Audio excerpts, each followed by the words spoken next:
Yakin masih mau jadi YouTuber? Ikut saya.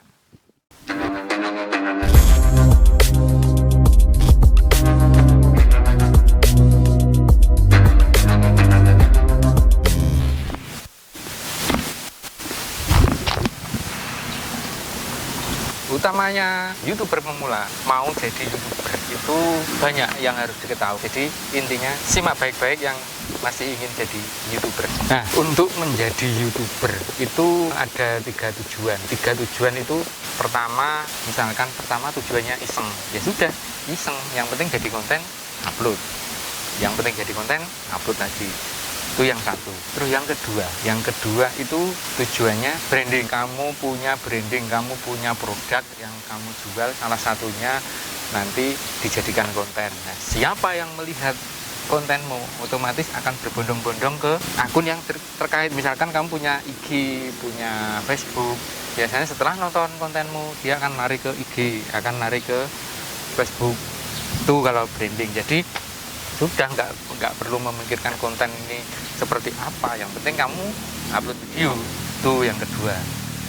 Yang ketiga, ya ini mayoritas para YouTuber itu tujuannya yang ketiga tujuannya AdSense, iklan. Jadi kamu harus konsen ke konten kamu. Untuk menjadi sebuah konten kreator itu pertama yang harus kita jual adalah video.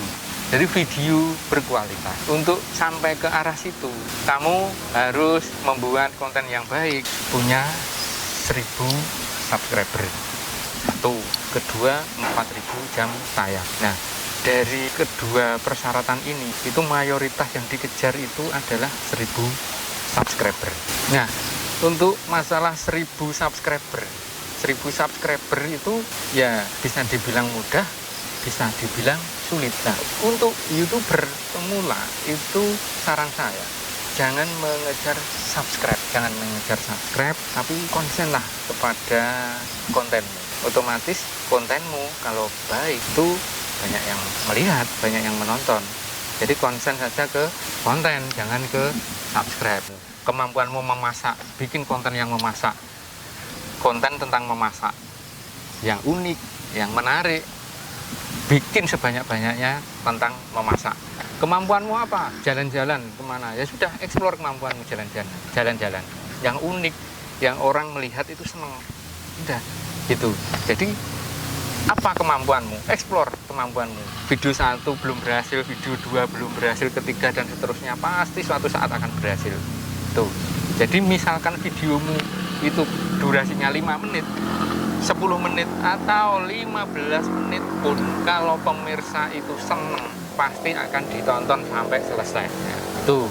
Jadi nggak usah memikirkan ini durasinya berapa, tapi idealnya durasi itu paling ya 5 menit, 7 menit, 10, 15 itu sudah bagus.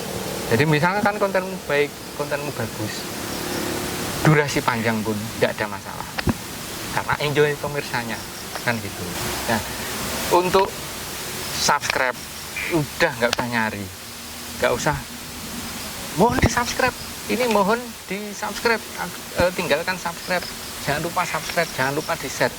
Pemirsa itu sekarang sudah pinter mana yang harus di subscribe, mana yang harus ditonton, mana yang harus dibagikan, mana yang harus di share. Jadi nggak usah suruh membagikan videomu. Itu kalau mereka itu sudah nikmat dengan videomu, nggak usah kamu suruh membagikan videomu. Itu videomu sudah dibagikan ke grupnya, dibagikan ke kelompoknya, karena videomu dianggapnya sudah bermanfaat di kelompoknya dia atau di dianya, kan nggak usah disuruh bagikan, itu sudah otomatis dibagikan. Yang saya amati untuk para konten kreator ini yang baru itu yang dikejar subscribe-nya dulu. Dia bikin konten, dia mencari subscriber, dia lari ke sana, lari ke sini, ya itu baik. Cuma dia akhirnya abai dengan kualitas kontennya. Dia ngejar subscribe. Nah, ngejar subscribe, lari ke channel lain, harapannya agar dia dapat subscribe. Tapi kalau sekali, 2 kali, 3 kali itu sebetulnya nggak masalah. Nah, YouTube itu juga akan mendeteksi. Maksudnya mendeteksi gini, semakin perilaku akunmu seperti itu, dari komenmu di tempat-tempat lain, di channel-channel lain, itu YouTube akan mendeteksi sebagai spamming. Nah, itu yang perlu diwaspadai. Bahaya, makanya banyak yang YouTuber itu yang baru ini saya bahas yang baru. Banyak yang kehilangan subscribe itu berkurang. Tiba-tiba berkurang karena di komunitasnya YouTuber baru itu kan punya grup, grup subscriber, saling subscribe. Nah, setelah bikin subscribe itu saling mengunjungi lah. Perilakunya itu sama YouTube dianggap spamming, terus pasti diantaranya akan ditutup akun. Tuh, makanya banyak yang subscribe-nya hilang. Sebetulnya bukan subscribe-nya hilang, ya karena akunnya ditutup itu tadi. Terus yang kedua timbul gini, saya sudah subscribe tapi kamu kok nggak subscribe saya, akhirnya kan itu timbul sakit hati, akhirnya di-unsub. Ya, itu salah satunya. Jadi menimbulkan pikiran yang negatif. Jadi konsen saja ke kontenmu bagus, pasti banyak yang nonton.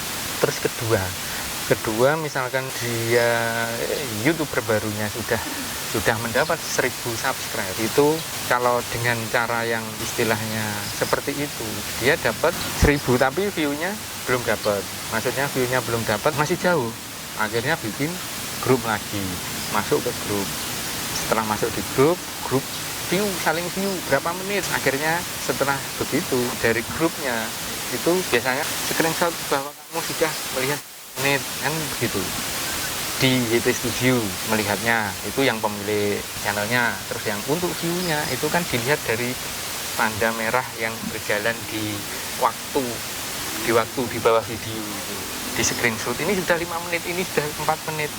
Terus yang videonya ditonton itu melihat juga di YT Studio, wah ini kurang begini. Akhirnya dianya konsentrasinya terpacu di situ, dia abai dengan kualitas videonya. Akhirnya jadi bikin video yang durasinya 10 menit, nanti harapannya bisa ditonton, tapi kan dia abai dengan kualitas video apa saja. Akhirnya diupload, pokoknya video apapun diupload, yang penting durasinya nyampe seperti itu.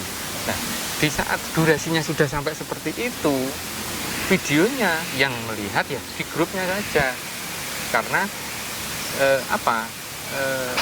YouTube itu melihatnya nggak banyak yang nonton ya hanya itu saja. Akhirnya tidak direkomendasikan. Tuh salah satunya. Jadi intinya konsen saja kepada kontenmu, nggak usah kejar subscribe. Kalau kamu yang dikejar subscribe, yang dapat ya subscribe-nya doang. Kalau yang kamu kejar view sampai 4000 jam, ya sudah, dapatmu sampai 4000 jam.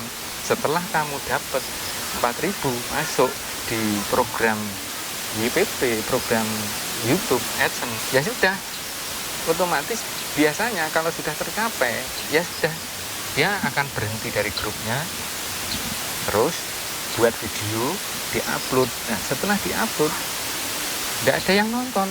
Nah, itu yang perlu diperhatikan. Kan eman-eman bersusah payah membangun 1000 subscribe tercapai, bersusah payah 4000 jam tayang tercapai. Setelah disetujui, upload video berikutnya dan seterusnya, nggak ada yang nonton. Akhirnya lemah lagi dalam hal sudah ada konten tapi targetnya tidak terpenuhi. Itu salah satunya. Makanya dari awal kamu membuat konten pertama kali dan seterusnya fokus kepada kontenmu. Setelah fokus kepada kontenmu, subscribe dan view itu mengikuti. Jadi untuk mencari subscribe itu sambil jalan, mencari view juga sambil jalan. Jadi seirama dalam hal setelah tercapai 4000 jam tayang, otomatis mengikuti, viewmu stabil.